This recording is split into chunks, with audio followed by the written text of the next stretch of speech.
오늘은 어버이 주일입니다. 그래서 특별히 부모 공경에 대한 말씀을 나누고자 합니다. 부모 공경과 순종은 우리가 항상 해야 하는 것들이지요. 따라서 오늘 어버이 주일에는요, 우리가 평소 효를 잘 행했는가 이것을 점검해 보는 기회로 삼았으면 좋겠습니다. 내 부모를 공경하라. 그리하면 내 하나님 여호와가 내게 준 땅에서 내 생명이 길리라. 이 말씀은 10계명 가운데 제5계명의 말씀입니다. 하나님께서는 출애굽한 이스라엘 백성에게 모세를 통해서 10가지 계명을 주셨어요. 그중 제1계명부터 4계명까지 4계명은요, 사람과 하나님과의 관계를 다룹니다. 또 5계명부터 10계명까지 6계명이죠. 6계명은 사람과 사람 사이의 관계 속에서 지켜야 할 계명들이죠. 하나님께서 두 돌판에 10계명을 주셨지 않습니까? 그래서 어떤 사람들은요, 1계명부터 4계명은 한 돌판에, 6계명부터 10계명까지 6계명은 또 다른 돌판에 이렇게 새겨주셨을 것이다 추측을 합니다. 물론 성경이 말씀하고 있지 않지만 추측만 할 뿐입니다. 그런데 왜 하나님과의 관계에 대한 계명이 먼저 나오겠습니까? 더 중요하기 때문입니다. 먼저 나오는 것은 더 중요하기 때문입니다. 하나님과의 관계가 잘 되면요, 사람들과의 관계도 잘 된다는 의미로 해석할 수 있어요.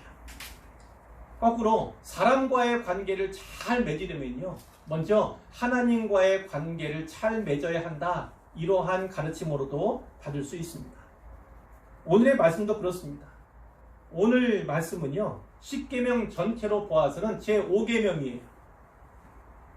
하지만 인간관계 속에서 살펴볼 때는 어떻게 됐습니까? 첫 계명으로 성경에 나오죠. 첫 계명입니다. 이것은 내 부모를 공경하라는 이 첫 계명이요, 인간관계 속에서 가장 기본적이고 제일 중요한 계명임을 확실하게 보여주는 것입니다. 어느 정도 중요한가? 이렇게도 설명할 수 있을 것 같아요. 앞에 4계명은요, 사람과 하나님과의 관계, 즉 수직관계를 다룹니다. 나머지 6계명은요, 수평관계죠. 사람과 사람 사이의 수평적인 관계를 다루는데, 자, 그러니까 수직과 수평, 대략 십자가 모양을 우리가 연상할 수 있어요. 자, 그런데 이 수직과 수평이 만나는 곳이 있잖아요. 수직과 수평이 만나는 그 지점, 거기가 바로 제5계명이 위치하는 지점이다. 저는 이렇게 봅니다. 제5계명은요, 수평관계 속에 위치해 있기는 하지만 하나님과의 수직관계와 오버랩이 되는, 중첩이 되는 가장 중요한 부분이다. 이렇게 제가 말씀을 드리려는 거예요. 오늘은 이 관점을 가지고 말씀을 나누어 보도록 하겠습니다. 먼저 네 부모를 공경하라는 말씀부터 살펴보겠습니다. 우선 이 공경하다라는 말이 나오는데요, 이 말은 구약 성경이 히브리어로 기록되어 있어요. 이 히브리어 상으로는요, 무겁다라는 의미를 담고 있는 단어예요. 무겁다. 유대인들은요, 하나님의 영광을 나타낼 때 이 단어를 썼습니다. 그들에게 하나님의 영광은 아주 무거운 거였어요. 그런데 이 단어를 본문에서 부모님에게 쓰고 있다는 것을 우리가 기억해야 합니다. 뿐만 아니라 레위기 19장 3절에 너희 각 사람은 부모를 겸해하라, 이런 말씀이 있어요. 아시다시피 성경에서 겸해는 하나님께만, 그리고 하나님과 관련해서만 사용이 됩니다. 그런데 성경은 부모님에게 이 단어를 적용하고 있다는 거예요. 왜 그렇습니까? 부모는 하나님의 대리자다, 이런 메시지가 거기에 담겨 있어요. 부모님은요, 특별한 존재라는 거예요. 다시 돌아와서 내 부모를 공경하라는 것은요, 내 부모를 무겁게 여기라, 이런 말씀이라고 말씀을 드렸는데, 그럼 부모를 무겁게 여긴다는 것이 과연 어떤 의미일까요? 무게가 있는 존재로 무게 있게 대하라, 이렇게 말씀하시는 거예요. 무게가 있는 존재로 무게감 있게 대하라, 이런 말씀이에요. 절대로 가볍게 여기지 말라, 가볍게 대하지 말라. 이런 메시지를 우리 하나님께서 주시는 겁니다. 부모님들에게는요, 하나님께서 부모들에게 부여해 주신 권위가 있어요. 그 권위를 인정하라. 이렇게도 우리가 받을 수 있는 것입니다. 한자어로 보면 공손할 공자에 받들 경자를 씁니다. 그래서 공손히 받들라 이런 의미이기도 하고요. 영어 성경에 보면은요, honor 이런 표현이 있어요. 그런 동사를 써가지고 존경하라 이런 명령을 더불어 주시고 계신 거예요. 그런데 그 공경의 대상을 누구로 지목하고 있습니까? 누구로 지명하고 있어요? 바로 부모, 아버지와 어머니, 이렇게 성경이 말씀하고 있죠. 고대 근동의 사회는요, 가부장적 사회였어요. 뭐 우리나라도 옛날에는 그랬지요. 여자는 늘 경시되었습니다. 심지어는 재산 가운데 일부로 그렇게 취급되기도 했어요. 그러니까 부부 사이라도 불평등이 존재했죠. 그런데 놀랍게도 이 구약 성경은요, 네 아버지와 어머니를 공경하라 이렇게 말씀하고 있다는 겁니다. 이때 아버지와 어머니는요, 거의 동격처럼 보여요. 어떤 의미로 받을 수 있습니까? 비록 그 시대, 그 사회에 남녀 간 불평등이 있다 할지라도요, 또 부부 사이에 불평등한 문화가 존재한다 할지라도 그 자식이 아버지와 어머니를 불평등하게 대해서는 안 된다는 것입니다. 아버지를 공경한다면 어머니도 동일하게 공경해야 한다, 이렇게 말씀하고 있는 거예요. 잠언에도 이런 말씀이 있죠. 1장 8절에 보면 내 아들아 네 아비의 훈계를 들으며 네 어미의 법을 떠나지 말라, 이렇게 말씀하고 있어요. 또 23장 22절에 보면 너를 낳은 아비에게 청종하고 네 늙은 어미를 경히 여기지 말지니라, 이렇게도 말씀하고 있고요.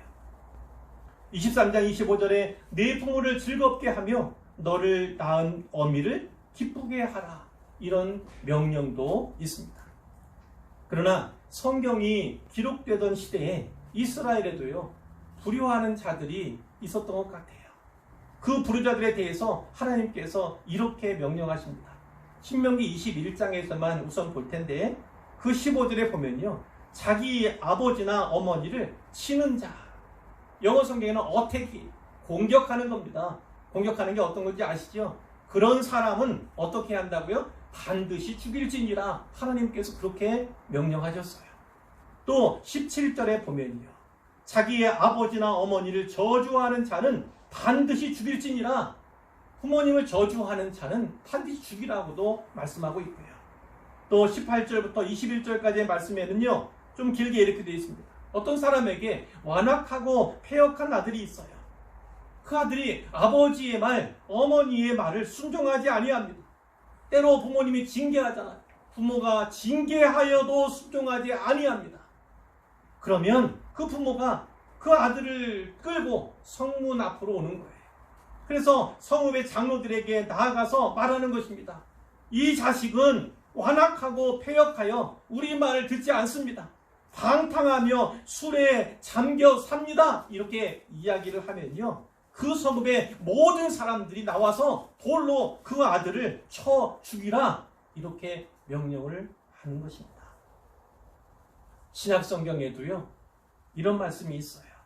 디모데전서 5장 8절에 보면 누구든지 자기 친족, 특히 자기 가족을 돌보지 아니하면 믿음을 배반한 자요 불신자보다 더 악한 자니라, 이런 말씀이 있습니다. 특히 자기 친족, 자기 가족이라고 하면 누굴 연상할 수 있습니까? 연로한, 늙어서 경제력이 없는, 경제력을 상실한 그 부모를 첫 번째로 꼽을 수 있지 않겠습니까? 바로 그 부모를 돌보지 아니하면요, 믿음을 배반한 자다, 그리고 불신자보다 더 악한 놈이다, 이렇게 하나님께서 말씀하고 있다는 겁니다. 디모데후서 3장 1절 이하에는 이런 말씀도 있어요. 말세의 징조에 대한 본문인데요. 너는 이것을 알라? 말세에 고통하는 때가 이르러 사람들이 자기를 사랑하며, 사람들이 자기를 사랑하는 그런 현상들, 자, 이기적인 그런 사랑을 말하는 거죠. 그리고 돈을 사랑하며, 또 자랑하며 교만하며 비방하며 그 다음에 나오는 말씀이 뭡니까? 부모를 거역하며입니다. 부모를 거역하며. 말세에는 부모님에게 순종하지 않고요, 부모를 거역하는 사람이 많아질 것이라는 거예요. 이것은 시대의 징조와 같아서 아주 사회 일반적인 현상이 될 것이다, 이렇게 말씀하고 있는 것입니다. 우리는 마지막 때를 살아가잖아요. 마지막 때를 살아가는 만큼 특별히 이 말씀을 경계로 삼았으면 좋겠습니다. 그러면 우리는 왜 부모님을 공경해야 합니까? 왜 부모님을 공경해야 합니까? 첫째는요, 이것이 옳기 때문이에요. 옳기 때문입니다. 에베소서 6장 1절에 보니까 자녀들아 주 안에서 너희 부모에게 순종하라, 이것이 옳으니라, 이런 말씀이 있어요. 부모님을 공경하고요, 부모님에게 순종하는 것이 의롭다는 거예요. 옳다는 것입니다. 왜 그런 것입니까? 하나님은 우리 부모님을 통해서 우리에게 생명을 주셨기 때문이에요. 어머니는 임신과 해산의 수고로 나를 낳아주셨어요. 부모님이 내 생명의 통로가 되어주신 것입니다. 하나님은 우리 부모님들로 하여금 내 생명의 통로로 사용해 주셨다는 거예요. 또 하나님이 부모님의 헌신을 통해서 우리를 길러주셨기 때문이에요. 복음서에 이런 말씀이 있잖아요. 제가 두 성경의 구절을 이제 합해서 말씀을 드리는 건데, 너희 중에 누가 아들이 떡을 달라 하는데 돌을 주며, 생선을 달라 하는데 생선 대신에 뱀을 주며, 알을 달라 하는데 전갈을 주겠느냐, 이런 표현이 있죠. 예수님의 말씀이에요. 아들이 떡 달라는데 누가 돌 줍니까? 생선을 달라는데 뱀을 주는 어머니 아버지가 어디 있어요? 알 달라는데 전갈을 주는 부모가 세상에 어디 있습니까? 예수님이 말씀하셨죠. 너희가 악할지라도, 그 어머니와 아버지가 악한 자라고 할지라도 그 아들에게, 자식에게는요, 좋은 것을 주는다는 거예요. 물론 이 말씀은 기도의 문맥에서 이해해야 합니다. 그리고 하나님 아버지께 구하면 하나님이 가장 좋은 것을 주신다, 이 말씀을 강화하기 위해서 이 부모에 대한 이야기를 이렇게 담은 거지요. 하지만 이 말씀 가운데 우리가 알 것은 어떤 부모도 자식에게는요, 가장 좋은 것을 주기 원한다는 거예요. 그리고 실제로 그것을 행한다, 거기에 요점이 있는 거지요. 부모님은 하나님의 대리자로서 우리를 향한 책임과 의무를 다 하셨거나 다 하고 계시다는 사실을 꼭 기억하셔야 합니다. 둘째로요, 이 부모 공경은 하나님의 명령이기 때문에 우리가 부모님을 공경해야 한다는 거예요. 하나님은 10가지 계명을 주시기 전에 이 계명을 주시는 하나님이 누구신가에 대해서 먼저 밝혀주셨어요. 20장 2절에 보니까 나는 너를 애굽 땅 종되었던 집에서 인도하여 낸 네 하나님 여호와라, 이런 말씀으로 10계명을 시작하십니다. 이것을 신약적으로 해석을 하면요, 구원과 구속의 하나님이다, 이런 말씀이에요. 우리는 애굽 땅과 같은 세상에서 출애굽했어요. 출애굽. 죄와 사망의 종로로 타다가 그리스도의 십자가로 말미암아 하나님의 자녀가 된 자들이 바로 우리가 아닙니까? 하나님이 베풀어 주신 은혜와 주님이 피 흘려 주신 그 사랑을 믿고 기억한다면 이 명령에 순종하라는 것이고, 역시나 네 부모를 순종하라는 것, 네 부모에게 공경을 다하라는 이 명령 또한 순종함이 마땅하다, 청종함이 마땅하다, 이렇게 보아야 할 것입니다. 이제 셋째로요, 내 부모를 공경하라는 계명에는요, 약속이기 때문에 이 약속을 받기 위해서라도 부모를 공경해야 한다는 거죠. 어떤 약속입니까? 그리하면 네 하나님 여호와가 네게 준 땅에서 네 생명이 길리라, 이 말씀입니다. 부모님을 공경하는 건 당연한 것이지만, 그리하면 네 하나님 여호와가 네게 준 땅에서 네 생명이 길리라, 감사하셔야 합니다. 많은 사람들이요, 영원히 사는 것에 대해서 천국에서 하나님 나라에서 영원한 삶을 사는 것에 대해서 좀 무감각해요. 그래서 이 땅에서 오래 살면, 이 땅에서 장수하기를 원하는 사람들이 있는데, 오늘 성경이 말씀하잖아요. 땅에서도 생명이 길 거라고 이렇게 확실하게 말씀해주고 있습니다.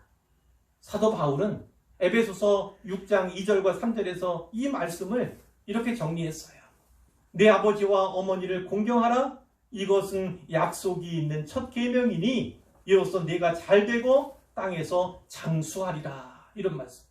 그러니까 내 생명이 길리라 하는 말씀 외에도 내가 잘되고 라고 하는 말씀이 더 표현이 들어가 있죠. 자, 잘된다는 것이 어떤 걸까요? 물론 많은 것에 대해 생각할 수 있지만 요한 3서 2절에 보면 사도 요한이 사랑하는 가이오에게, 내가 참으로 사랑하는 자에게 편지하면서 이렇게 축복합니다. 사랑하는 자여, 내 영혼이 잘됨 같이 내가 범사에 잘되고 강건하기를 내가 간구하노라. 이런 말씀이 있어요. 그러니까 잘된다는 건 우선 영혼이 잘되어야 하는 것입니다. 예수는 확실하게 믿어서 하나님의 자녀가 확실하게 되었어요. 천국에 들어간 하나님 나라에 들어가는 확실한 믿음이 있어야 한다는 것. 그게 첫 번째입니다. 그 다음에 범사에 잘 되는 것, 형통케 되는 것도 큰 복이고, 그리고 강건한 것, 건강한 것도 복이죠.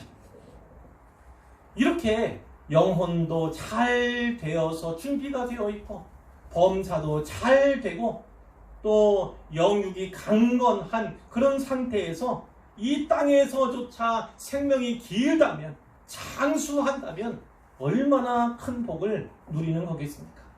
그런데 우리 하나님께서 바로 내 부모를 공경하라, 이 명령을 따라 부모님을 공경하는 자들에게 이와 같은 약속을 주고 계시다. 이렇게 꼭 기억하시길 바랍니다. 우리 하나님은요, 확실하게 보상하세요. 하나도 빠뜨림이 없이 내가 부모님을 공경했다면 그것에 대해서 확실한 보상을 주시는 분이 우리 하나님이심을 꼭 기억하시기를 바랍니다. 여러분, 하나님은 왜 10가지 계명 가운데서 이 제5계명에만 이런 약속을 주셨을까요? 부모를 공경하는 것이 너무나 중요하기 때문이겠죠. 자, 일반적인 의미에서도 그러합니다.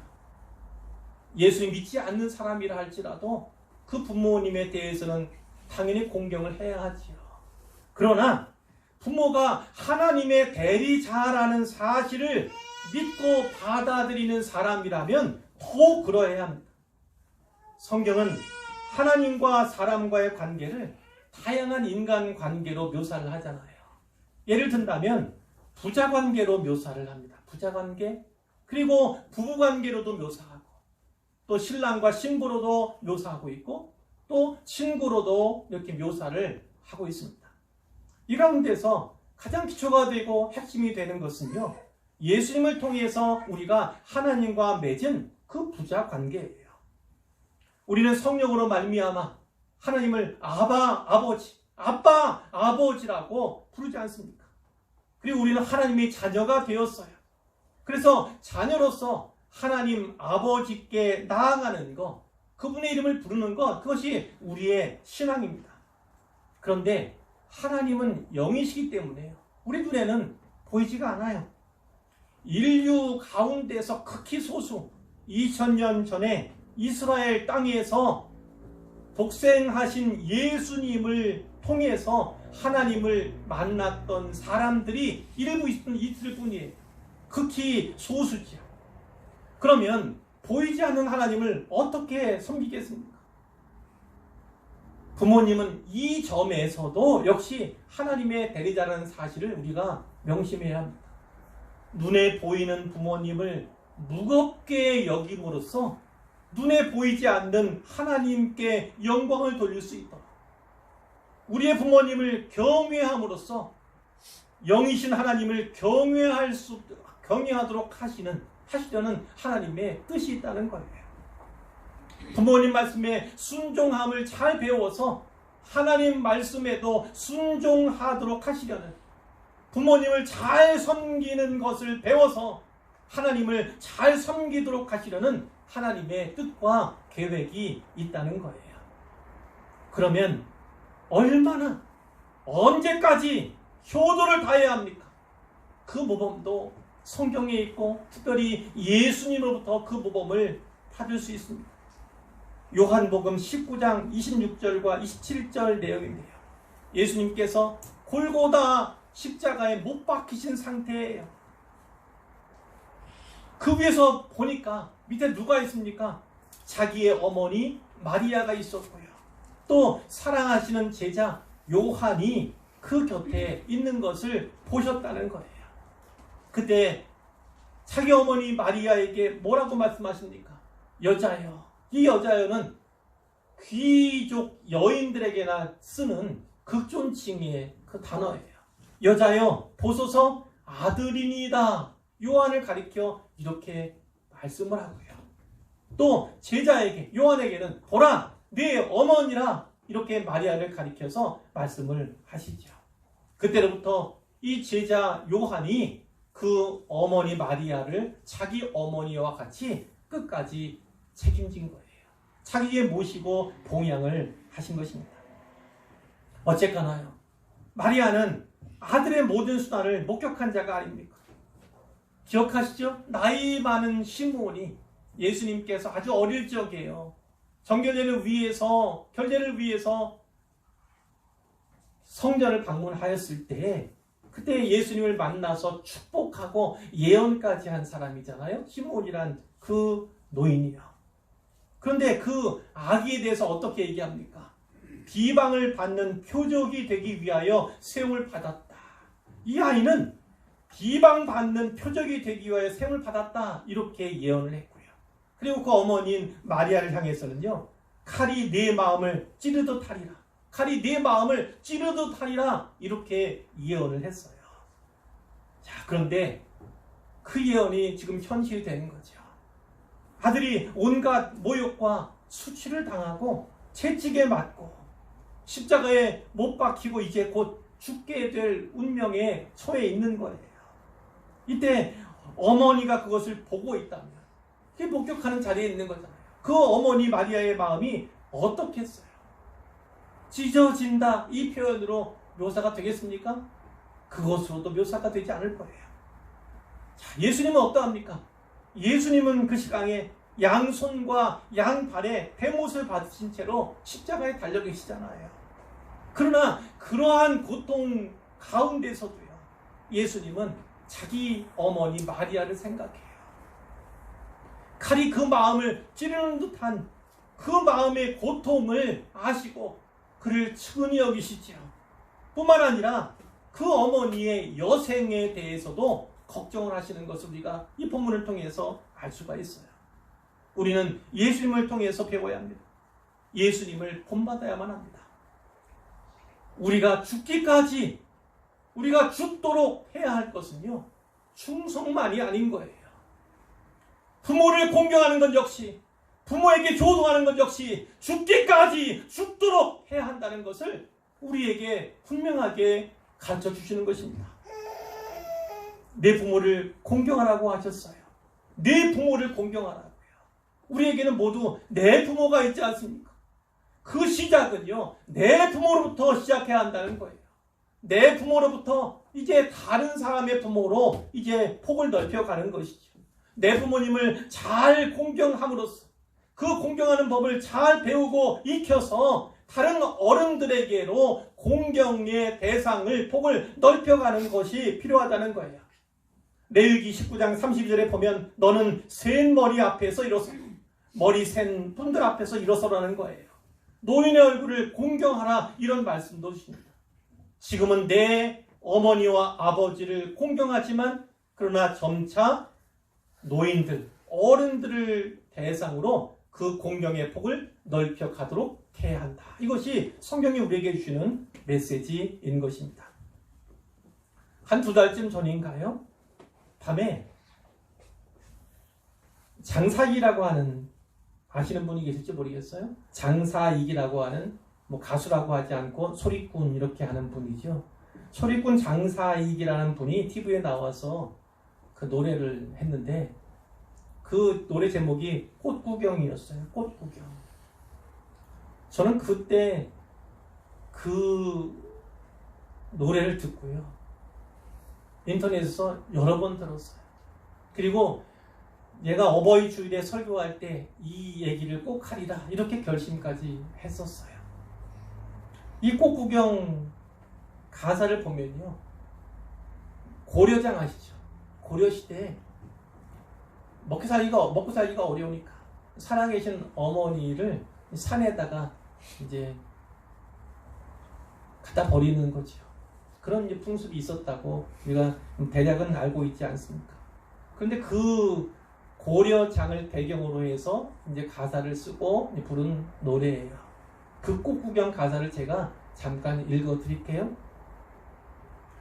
어머니, 꽃구경 가요. 제 등에 업히어 꽃구경 가요. 세상이 온통 꽃핀 봄날, 어머니는 좋아라고 아들 등에 업혔네. 마을을 지나고 산길을 지나고 산자락에 휘감겨 숲길이 짙어지자 아이고 머니나 어머니는 그만 말을 잃더니 꽃구경 봄구경 눈 감아 버리더니 한 움큼씩 한 움큼씩 솔잎을 따서 가는 길 뒤에다 뿌리며 가네. 어머니 지금 뭐 하나요? 솔잎은 뿌려서 뭐 하나요? 아들아, 아들아, 내 아들아, 너 혼자 내려갈 일 걱정이구나. 길 잃고 헤맬까 걱정이구나. 어떤 내용인지 아시죠? 아들이 어머니한테 꽃구경 가자고, 제 등에 업혀서 꽃구경 가자고 얘기하는 거예요. 세상에 온통 꽃 피어 있으니까 그 봄날에 어머니는 너무나 좋아서 아들 등에 훌쩍 업힌 거예요. 마을을 지나고 산길을 지나갑니다. 그리고 산자락에 감겨 숲길이 짙어져 갑니다. 근데 어머니가 말을 잃어요. 아이고 어머니나 하고 말을 잃어요. 꽃구경, 봄구경 하다가 눈을 감아버려요. 그리고 그 다음 행동이 한 움큼씩 한 움큼씩 솔잎을 따서 길에다 버리는 거예요. 뿌리면서 가는 거예요.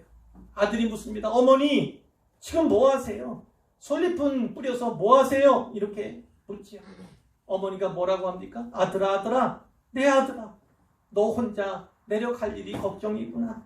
길 잃고 헤맬까봐. 어머니가 어떤 거예요? 길 잃고 헤맬까봐 솔잎을 한 움큼씩 한 움큼씩. 그래서 아들이 다시 집으로 잘 내려갈 수 있도록 그렇게 배려하는 거예요.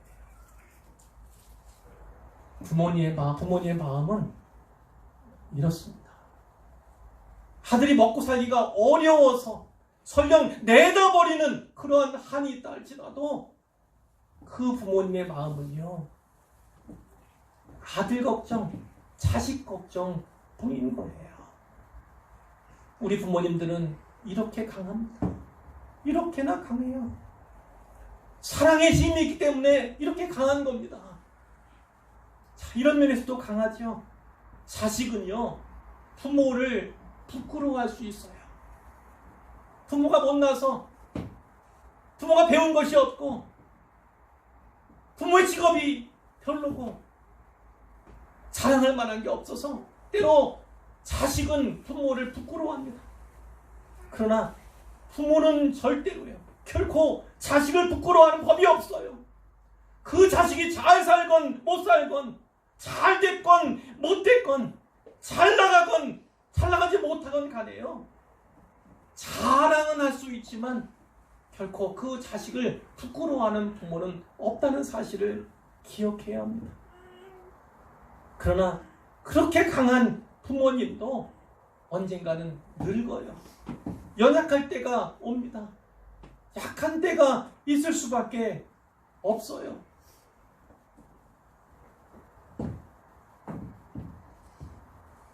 제 얘기를 하면요, 제가 고등학교 졸업하고 대학 입학을 앞둔 그 시즌에 일생의 평생에 한 번 처음으로 외박을 했어요. 불가피한 일이었습니다.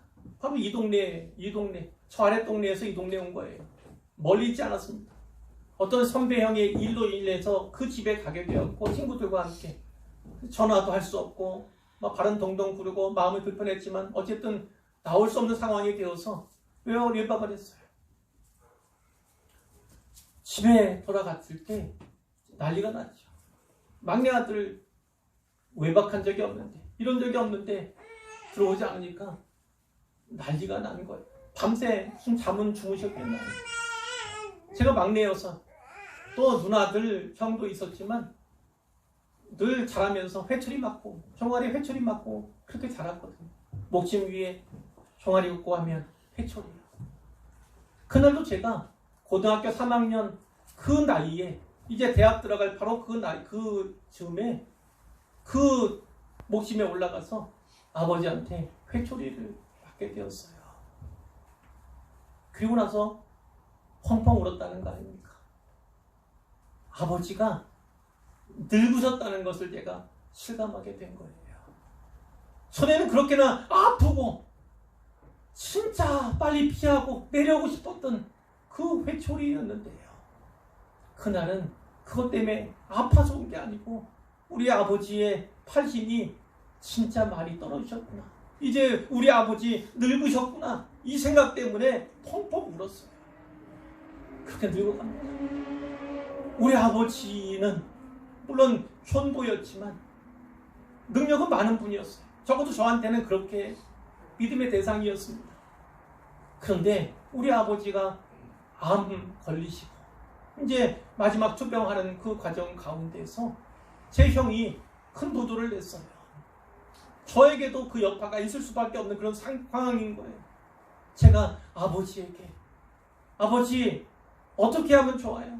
지금 어떻게 좀 해보세요. 이렇게 말했을 때 우리 아버지 어떻게 말씀하신답니까?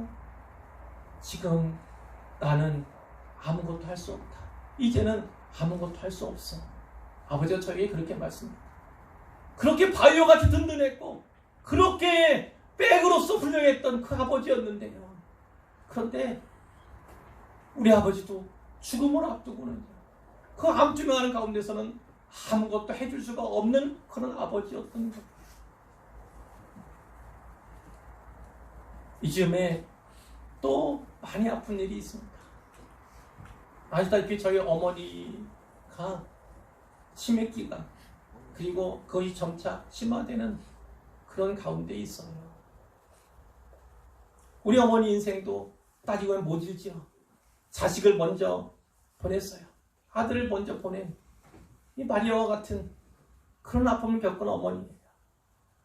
그리고 있는 재산, 없는 재산 다 날려버렸어요. 물론 아들의 부도로 인해서 그런 것도 있었지만 그러나 여러 관계 속에서 너무나 억울한 그런 일들이 많이 있었습니다. 그 가운데서 이 여러 기억들이 그 아픔과 상처가 그 기억들이 왜곡이 된 것 같아요. 제 생각에는. 그리고 내가 생각하는 것을 그대로 믿어버리는 그런 지점까지 이제 오시게 되는 건데 그러니까 아들 입장에서는 너무나 괴롭죠. 사실이 아닌데도 불구하고 그것을 사실처럼 여기고 믿는 그 어머니 때문에 마음이 너무나 아파요. 제가 왜 이런 말씀 드린 줄 아십니까? 그래도 우리 엄마라는 거예요. 그래도 어머니는 우리 어머니라는 겁니다. 그 천주는 끊을 수 없고 아무리 나를 아프고 괴롭게 할지라도요. 그 어머니는 내 어머니라는 겁니다. 그 사실만큼은 변할 수가 없는 거지요. 제가 부르심을 받고 소명받고 안수집사로 있던 그 교회에서 나올 수밖에 없는 이제 신학 공부를 위해서 부교육자 생활을 위해서 그 교회를 떠날 수밖에 없는 상황 가운데서 제가 전도에서 함께 신앙생활하였던 저희 어머니 역시나 그 교회에 떠날 수밖에 없었어요. 혼자서는 신앙생활할 자신이 없어서 결국 제가 목회하는 이때까지 함께 예배드리기 시작한 그때까지 어머니 예배드릴 수도 없었고 하나님을 가까이 할 수도 없었어요. 하나님께서 부르셨으니까 하나님께서 제 마음 아시고 저희 어머니 믿음도 지켜주실 거라고 저는 믿지만 금에 불구하고 아쉬움이 남고 너무나 마음이 아픈 것은 사실이에요. 부모님은 강한 분이지만 그러나 언젠가는 약할 수밖에 없는 그런 존재입니다. 부모님은 기다려주지 않아요. 그리고 우리 어머니처럼 어느 날 갑자기 치매기가 와서, 극심한 치매기가 와서 여러분을 괴롭게 하실는지도 모릅니다. 치매가 와서 여러분의 이름을 알지 못하고 누구인지 기억하지 못할 그런 지경에 이르는지도 몰라요. 하지만 역시 그 아버지도 그 어머니도 내 부모인 것만은 확실해요. 달라지지 않는 거지. 그러니까 그 부모님이요, 돌아가시기 전에 그 부모님이 혹여 치매라도 앓기 전에요, 더 크게 사랑하시고 더 많이 안아주시고요, 더 많이 공경하고 존경하고 순종하시기를 바랍니다. 그래야 덜 아파하게 되고 덜 후회하게 돼요. 성경은 분명히 가르칩니다. 부모님을 공경하라고, 순종하라고. 그러나 그 부모님과 떠날 때가 있고 그때까지만이에요. 그때까지. 돌아가신 다음에 공경을, 순종을, 제사를 얘기해봤자 아무 소용이 없습니다. 그것은 비성경적인 그런 것이 될 뿐인 거예요. 그러니까 중요한 거는요, 바로 지금이에요. 오늘부터 효도하시기를 바랍니다. 오늘부터 부모님 공경하시기를 바랍니다. 부모님께 순종하는 것 지금부터 시작하시기를 바라요. 그래서 후회 없이 오히려 감사함으로 넘치도록 우리 하나님께 영광을 돌리는 우리 모두가 되기를 우리 주님의 이름으로 축복합니다. 아멘.